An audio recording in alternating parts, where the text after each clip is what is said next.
TCP/IP tarmoq terminologiyasida tarmoq maskasi tarmoq tugunining IP manzilining qaysi bir qismi tarmoq manziliga, qaysi bir qismi ushbu tarmoqdagi tugunning manziliga tegishli ekanligini anglatadigan ikkilik raqamdir. Bunday holda maska birinchi navbatda katta raqamlar, ya'ni birlar, keyin esa nollarni o'z ichiga oladi. Odatda maska IP manzil bilan bir xil uzunlikka ega, ya'ni 4 bayt sifatida har bir bayt o'nlik raqam sifatida yoziladi. Tarmoq manzili berilgan IP manzili va maskasiga bitli konjunksiya amalini qo'llash orqali hosil qilinadi.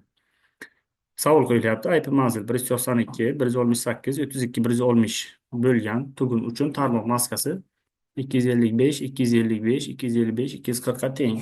Ushbu tarmoqqa IP manzilining ikkilik yozuvdagi bir bitlari yig'indisi juft bo'ladigan nechta manzil bor? Ya'ni biz IP manzilda birlar soni juft bo'lganlari nechta? Shuni so'rayapti. Bizda quyidagi qoida bor, ya'ni IP manzilni maska bilan mantiqiy konjunksiya jadvalga asosan ko'paytiradigan bo'lsak, tarmoq manzil kelib chiqishi kerak. Qoida shunday. Hozir bizda berilgan 192, 168, 32 va 110. Va ostida berilyapti maskasi 255, 255, 255 va 240. Endi biz topishimiz uchun, tarmoq manzilini aniqlashimiz uchun har bir IP manzilni baytini va maskani berilgan baytlarni ikkilikka o'tib, mantiqiy ko'paytirib, yana chiqqan natijani o'nlikka o'tadigan bo'lsak, bizga tarmoq manzili kelib chiqadi. Bittasini tekshirib ko'ramiz. Masalan, 192 ni ikkilikka o'tadigan bo'lsak, bu o'nlikda o'zi berilgan. Ikkilikka o'tadigan bo'lsak, 1 1 0 0 yana 4 ta 0 bo'ladi. Ostidagi 255 o'nlikda berilgan. Buni ham ikkilikka o'tadigan bo'lsak, doim bu 8 ta 1 ga teng bo'ladi. Mantiqiy ko'paytiradigan bo'lsak, bu yerda yuqoridagi raqamlarni o'zi hosil bo'ladi. Mantiqiy mosini ko'paytirsak shunday bo'ladi. Yana shu chiqqan ikkilikdagi natijani qaytib o'nlikka o'tadigan bo'lsak, 192 bo'ladi.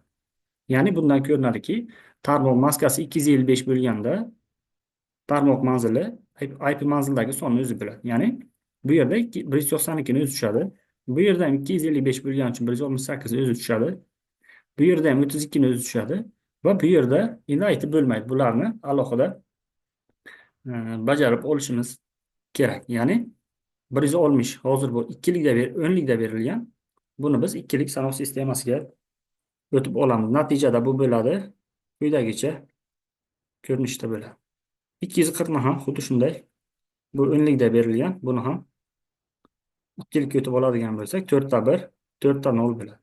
Va bularni mantiqiy ko'paytiradigan bo'lsak, natija 1 0 1 0 0 0 0 0. Yana buni ikkilikda berilgan. Buni qaytib o'nlikka o'tadigan bo'lsak, bu bizga 160 ni o'zini, ya'ni yuqoridagi sonning o'zi bo'ladi. Ya'ni bu yerda bizga bo'lar ekan 160. Tarmoq manzilini aniqladik. 192, 168, 32, 110. Endi bizga savol qo'yyaptiki, mana bu yerdagi IP manzilini o'rniga yana qanday sonlarni yozish mumkinki, tarmoq manzili o'zgarmasin. Ya'ni 160 ni o'zi qolsin. Endi bu yerda bizda mana bu 160 ni ikkilikda ko'rinishiga nollarni o'rniga birlarni yozib, ya'ni o'sha sonda juft bo'ladigan nechta manzil borligini aniqlashimiz kerak. Bunda qanday bo'ladi?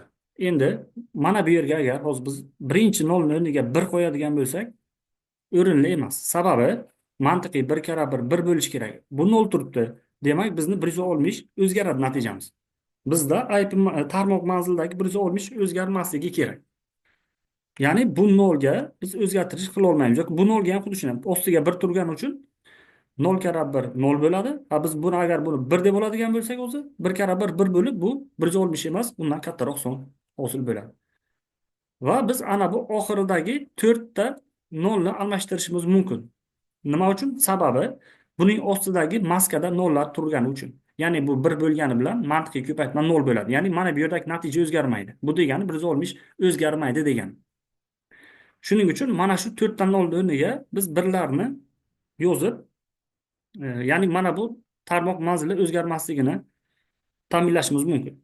Qolgan nollarga, oldidagi ikkita nolga o'zgarish qilib bo'lmaydi. Sababi bizga tarmoq manzili soni o'zgaradi.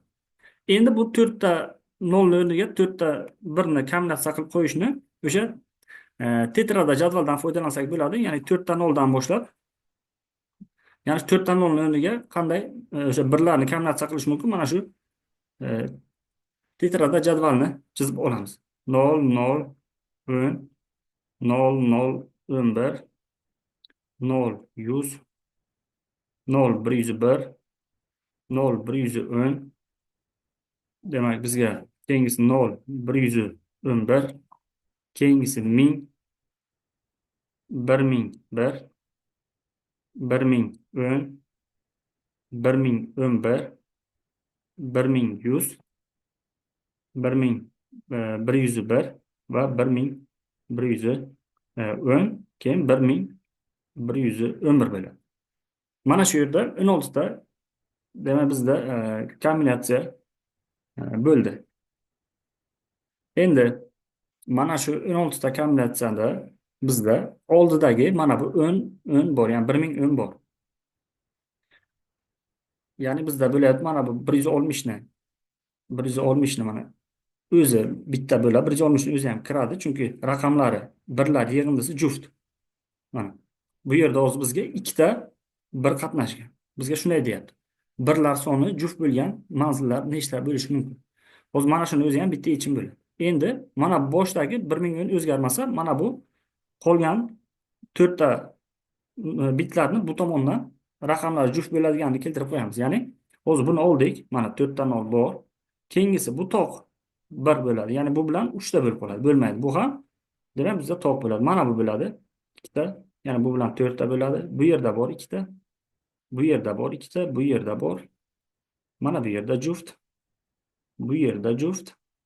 Va oxirgi mana bunda juft bo'ladi. Jami 1, 2, 3, 4, 5, 6, 7, 8 ta ekan. Javobni oldindan yozishimiz mumkin. Bizda so'ralayotgan son mana shu 8 ta ekan.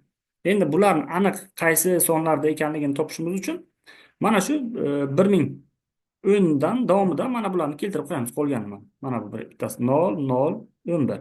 Mana bu yerda hozir bizga 4 ta bir qatnashadi. Juft ya'ni bo'ladi bu. Keyingisi bu mana bu ham juft bizga 10, 10,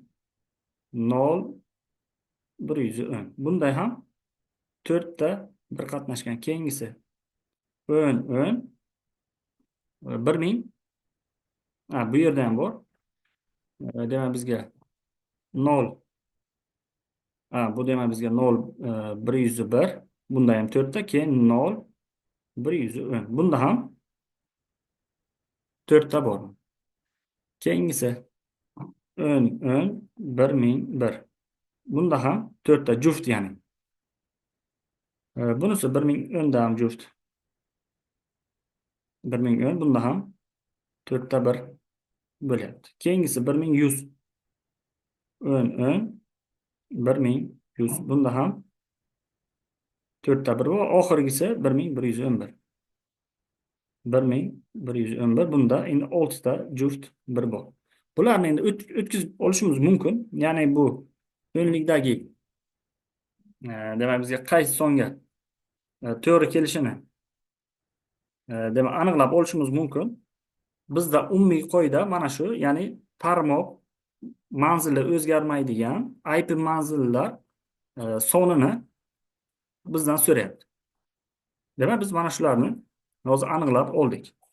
Endi bularni o'tkazadigan bo'lsak, ya'ni aynan qaysi sonlar desa 160, keyingisi mana bu bo'ladi bizga.